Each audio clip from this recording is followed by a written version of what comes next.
Hello, Happy New Year, and welcome back to my channel, The Coding Nurse. Today I'm going to do a video talking about the RN LPN role in medical auditing. Medical auditing is a huge industry.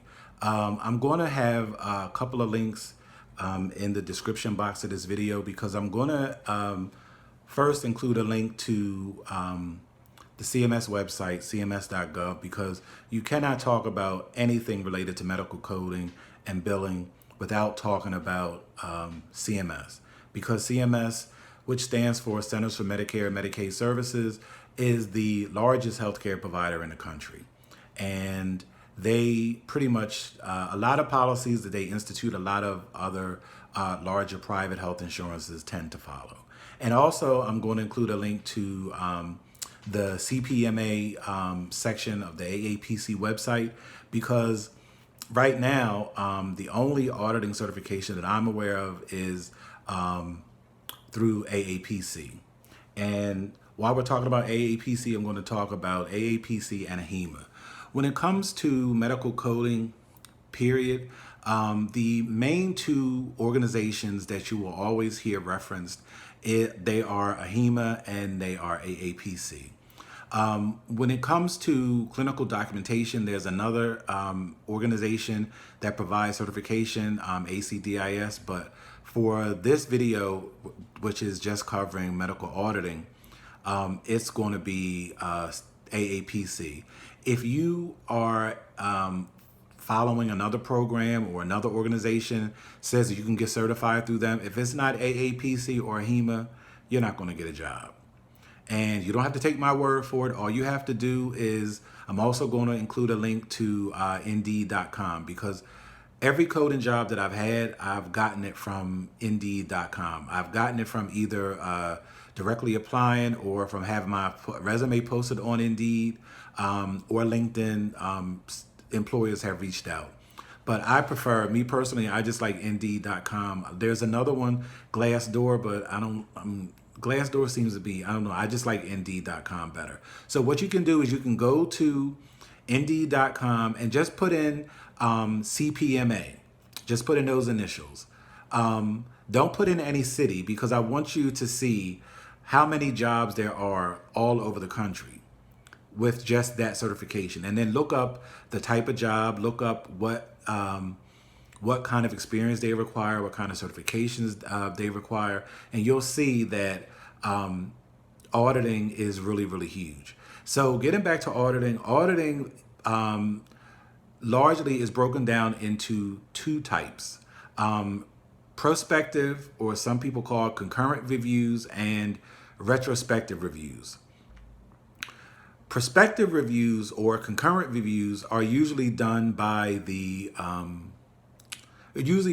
provider, and they are usually done sometimes in real time. Like, you know, like you could audit the review like the next day, or maybe even the same day if they were seen in the morning. And you, as the auditor, would look over the encounter. You would see if there's any missed opportunities. You'll see if you know, something was missed, or something was coded that that was assessed that wasn't really addressed during the encounter. Then that way the provider can you know, create an addendum to address anything that you find, or it can just be, it could be fine, then it can go on to be processed. Because how billing works is, from a date that a person is seen, you have, according to CMS, you have 1 year to submit the payment, the claim for payment. Some private insurance companies, it varies, and so you just want to, but for CMS you have a year. So that's pretty much why you want to do prospective reviews, because, and prospective audits, because it's in the provider's best interest to have somebody take a look before you submit it, because in that way you can correct it, and you can drastically decrease the chances of you being hung out to dry in a retrospective audit, because retrospective audits are done by CMS and they're done by insurance companies after a claim has been paid. So then these companies will hire companies who have coders to go back over what the claim, what the documentation was that they received from the provider. And they would look over those claims and say, okay, yes, this was documented correctly, or no, it wasn't documented correctly. And an example, let's just say during the encounter, the doctor diagnosed this person with congestive heart failure. So plain congestive heart failure in ICD-10-CM is I50.9. Usually anything 0.9 is unspecified. I'm going to say usually because there are no absolute rules to some codes and coding. So usually 0.9 means unspecified. So the doctor didn't go into any more detail about the type of congestive heart failure the person had. They just had congestive heart failure.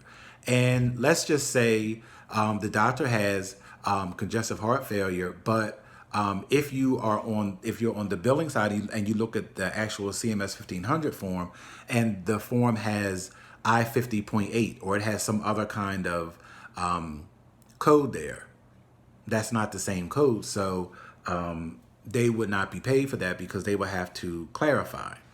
And that is auditing. Auditing is that detailed. Like, it really comes down to basically a numbers game. Like, does the code match?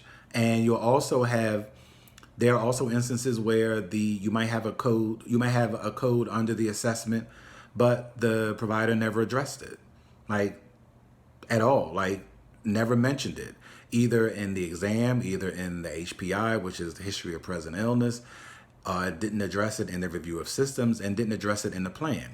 You can't do that because it's something called medical necessity. So you know, unless it's, of course, there are exceptions. If somebody is there for like an annual wellness review, then you put the kitchen sink, because that's your chance to just basically just talk about everything.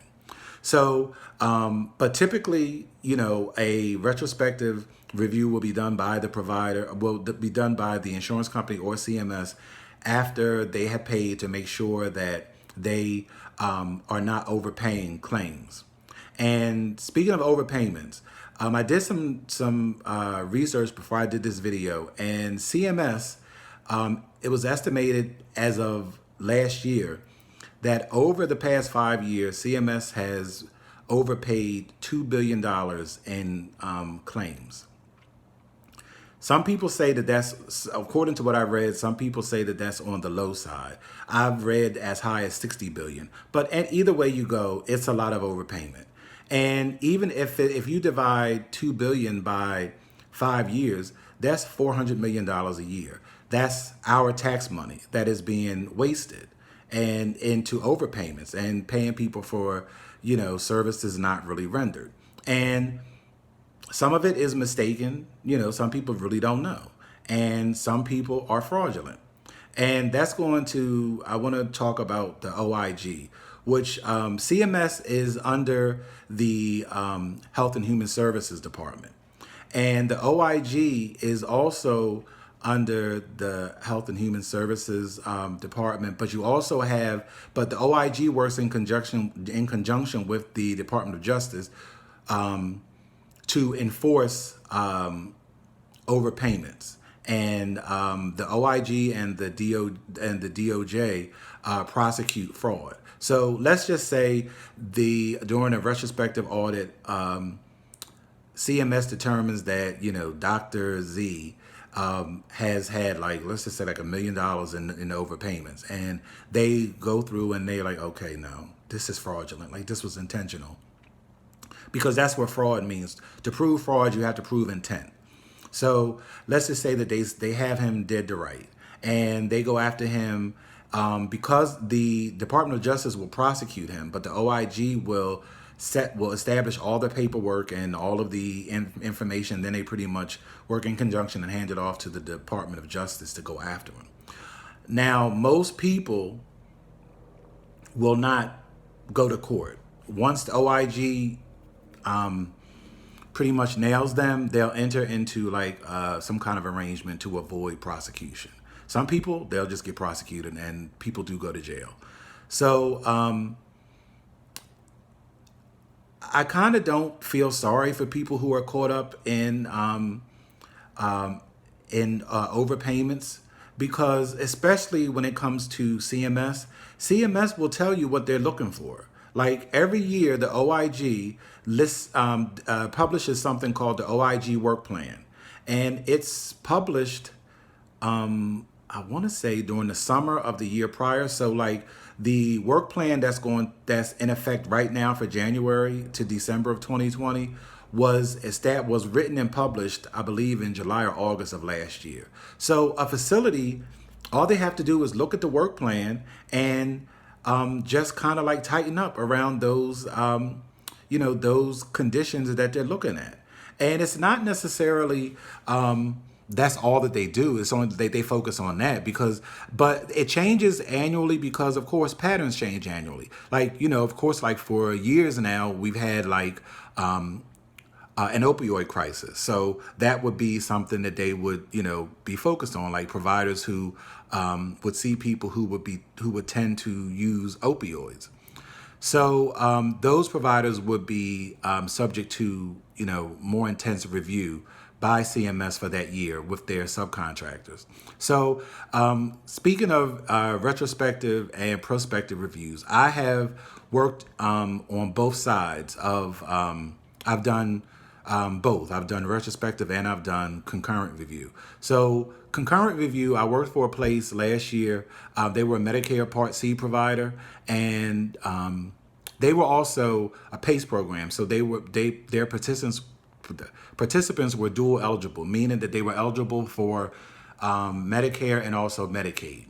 So one of the conditions that OIG was identifying, I think for the past 2 years, is malnutrition. Now, they had a particular one that they were looking at called kwashiorkor, which you really don't see very often in the United States, but for some reason it was on the work plan. But that would also trigger, any malnutrition, because, once a disease is on the radar, I think a disease in all forms kind of like would be scrutinized. So in this review, it was a, prospective review. The person had a BMI of 15. Now, I think a BMI of less than, I think it's 19 or 18 is considered, I think it's 18, is considered malnutrition. So if you have a BMI of 15, you would be able to, a provider could diagnose you with malnutrition. So this particular documentation did not include any assessment of malnutrition. It didn't include any kind. The only diagnostic statement that the provider made about the patient's condition was he said he looks thin. So if you have a BMI of 15 and you're an adult, I think you look more than just thin. But that is, that comes down to, provider education, which is a whole nother ball of wax. But if that review was to get, because of course I, brought it up to my supervisor's attention and nothing was done about it. So, if people don't want to listen, which a lot of times that happens in coding, people will tell them this is not right, and they'll disregard it because, you have egos involved. And then when CMS comes in and lowers the boom, and they will eventually, and they say, oh, no. That's not acceptable. You need to pay us back about, $300,000. Then people want to run around. Then they want to do all this, process improvement. And all you have to do is just listen to the people that you pay to do the job. But, as nurses, we know that, people don't listen until it's too late most of the time anyway.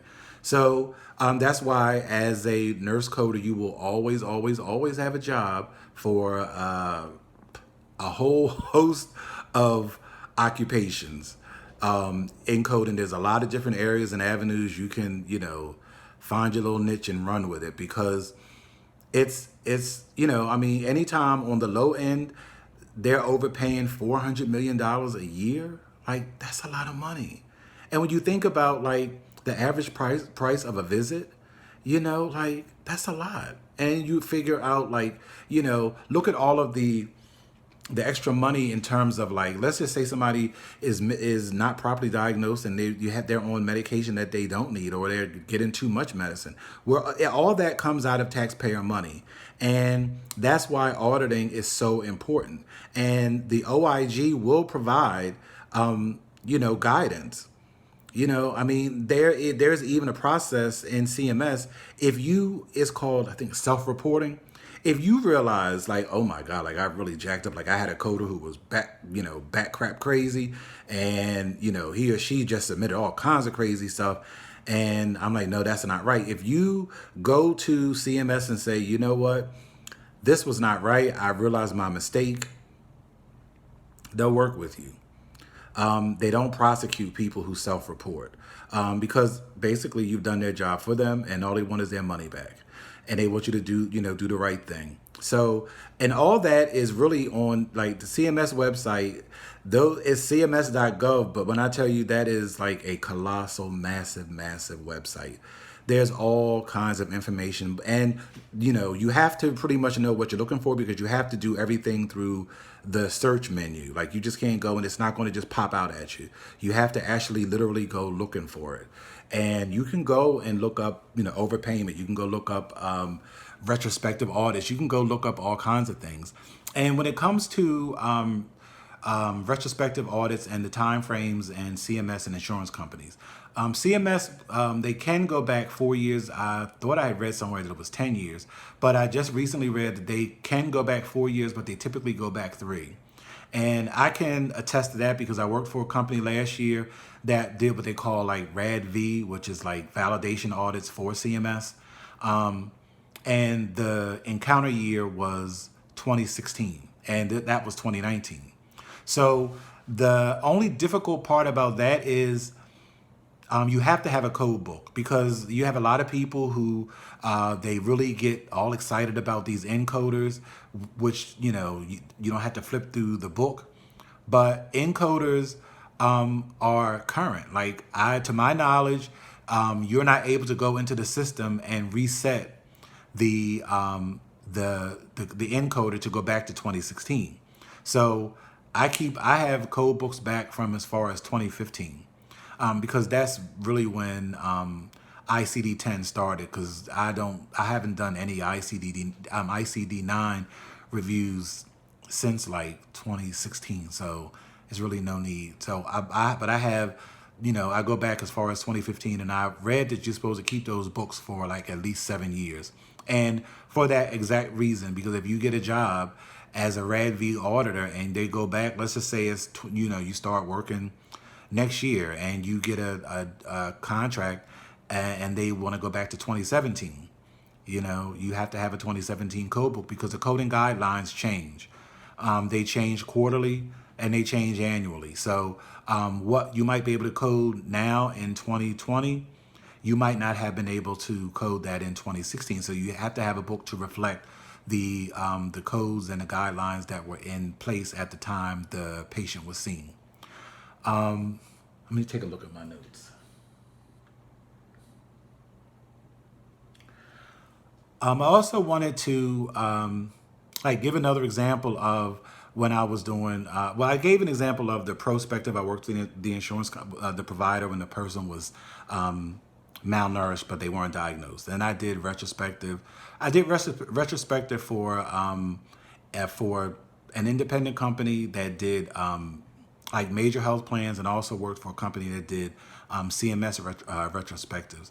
So I want to talk about the Cpma exam itself through AAPC. Auditing can happen inpatient and outpatient, and it can be called like different things, because like ICD-10-CM, like that code set is like, that is what you have to learn first and foremost in coding. Before you learn any other code set, you have got to learn ICD-10-CM. And that brings me to like, I'm going to like later on this month, I'm going to be looking for some students who want to learn how to how to code. I'm going to teach ICD-10-CM, but it's only for nurses, RNs, and LPNs because you already have to know medical terminology, pathophysiology, pharmacology, A&P. Just you have to have strong medical knowledge and a strong clinical background, because the only thing you need to know at that point is how to use the book and how to apply the guidelines when you look up codes. That's really it. And if you're already a nurse, I think in my first video, you can learn it in like 10 weeks easily. And you have a lot of these companies, like, because I know what has worked for me. Like, I know how I've studied. Like, you have courses out here, and I think those courses are they're designed for people who don't know. And there's nothing wrong with not knowing, but if you already have a leg up, like, why would you sit through all that? And why would you spend all that money when you just really need to learn one aspect? And I found just how they have their information set up to be kind of boring and like long and drawn out. Like, just give me what I need to know and let me just move on. So when it comes to the code sets, it's ICD-10-CM, CPT, and HCPCS, which is HCPCS. It stands for something I can't remember. But HCPCS is like the least of your worries. Like, I've been coding now for over 5 years, going on 6, and I've only had to look up a HCPCS code once. I mean, for like one job I had. And also I have another auditing job I had. I did auditing. I had a contract position at this insurance company here in Philly. The person I was filling in for was out having surgery. So this particular code and auditing position was in their special investigations unit department. So that was for basically providers who have been deemed by Medicaid to be fraudulent. So like they went into what you call prepayment status. So in order for them to be paid, like their claims had to come and be approved by an auditor in the special investigations unit. Then it went to another person for validation in the special investigations unit before it got sent for payment processing. And I mean, on any given day, I would sit there and literally reject thousands of dollars of claims for one provider. I mean, literally, like I did like maybe 20, 25 claims a day, and easily as many as 20 could have been denied because of just not knowing. And I'm assuming that they don't know, or nobody really told them. Like, you can be rejected for because when you submit, this is all done on the back end. And I got my building certification because I really just wanted to understand the back end process. So because revenue cycle management is huge, and it's a little name, but it covers a lot. It's a lot of moving parts and pieces and people. So I got my billing certification because I really wanted to understand the entire billing process. And there is a form that all claims, whether you use it for your for private insurance or for Medicare and Medicaid. But for Medicare and Medicaid, it's called the CMS 1500. You can just Google CMS 1500 just to see what it looks like. The section that really applies to whether a claim gets accepted or rejected, I mean, it can be rejected for all kinds of reasons. Like, it could be like the wrong claim. It could be like the wrong insurance number. It could be missing an authorization number because some, depending on what the person was seeing for, you have to have a pre-authorization, all that kind of stuff. But for what I did when in reviewing the claim specifically, I looked for the ICD-10 code, I looked for the CPT code, and I made sure that they matched, and then made sure that the documentation matched what was on the form. And I have rejected forms that have been filled out perfectly, but it was a resubmit form, but they didn't put a resubmit code. One number kept the claim from being paid. And, one box was unfilled with one number. But it's what happens. I mean, it's the procedure, because then if you let it through, then it's a possibility that the claim could be paid twice, which is, a waste of money. So All they would have to do was resubmit it, because sometimes you can resubmit a claim because they may have left out inadvertently, like the signature page could be left off. So it got rejected. So they, included the form with the upload with the new claim, but they didn't fill in the resubmission code. So then it's billed as if it's already been rejected. You have to have a reason why you're resubmitting it, and if it's not there, then it can't be paid. They have to resubmit it with that number. And getting back to the codes, like I said before, if there's like a 0.9 and a 0.8 for like congestive heart failure, or like there are a lot of diseases that are unspecified, but then there's a 0.8 for otherwise specified or not elsewhere classified. So if you have a code, if you say other depression, that's not, let's just say it's mental health, and it says other depression. Other depression is a specific type of depression, but it's not elsewhere classified. So that would be like, I think it's F32. Well, F32.9 is depression unspecified. So if you have F32.8, it's not the same code. So if the provider writes other depression, but you have F43.9, that is not, or F32.9, that's not the same code. So it can't be paid, because they will have to go back and correct either the documentation or the form and then resubmit it. So that's really auditing. I actually enjoy it. I mean, I really, really do, because you get to, pull up all the nursing, all that, studying you did, all those rotations you did, all that, care planning. Like you really kind of see it in real time, but you don't have to like deal with anybody. You don't have to really talk to anybody. You just read the notes. You have your book, or the encoder, whatever. I like the book. You have your books, you have the encounter, you have what you're looking for, and you have your company guidelines that you have to follow to make sure that you are validating the claim correctly. You make your determination, put in your little codes and complete it and move on to the next encounter. I find it very interesting, and for nurses, it's like, it would be like, a duck going back to the pond. Like you would just, come back to it. It would just come back so easily, and you would use all your knowledge, but just in a different way. That's all. And like I said, in the description box, I'm going to include a link to AAPC, to CMS, and to Indeed. So I encourage everybody, do your research. Don't just take my word for it. Go to aapc.com. I'm going to include the link to the CPMA section directly. Look up what it takes to be an auditor. Look at the qualifications. Look at how the exam is set up. And then look at Indeed. Go to Indeed, just put in the search menu, put in CPMA, and watch the jobs that come up. Don't put in a city, because you want to see what is going on like nationwide, because you may live in a small town, or you may live in a small city where there's not a need right now. But I just want you to see all of the potential, all of the possibility that you can have as an auditor.